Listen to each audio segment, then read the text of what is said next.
महाराष्ट्रानुसार मध्य प्रदेश, राजस्थान, तामिळनाडू, उत्तराखंड येथे कांद्याच्या उत्पादनात वाढ झाली आहे.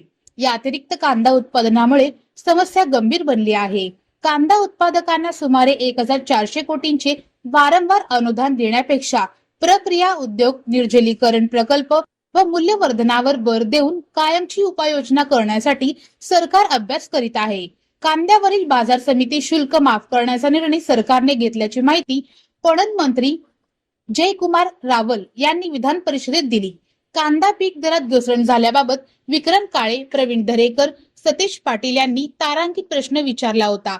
त्यास उत्तर देताना रावल म्हणाले, देशातील एकूण उत्पादनापैकी 45 ते 50% कांदा उत्पादन महाराष्ट्रात होते. पूर्वी श्रीलंका, बांगलादेश ही भारतीय कांद्याची मोठी बाजारपेठ होती.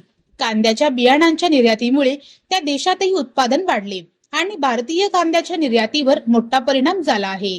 निर्यातीस जागतिक युद्धजन्य परिस्थिती सुद्धा जबाबदार ठरली आहे. सध्या कांद्याला 2800 ते 3200 रुपये प्रति क्विंटल दर मिळत आहे.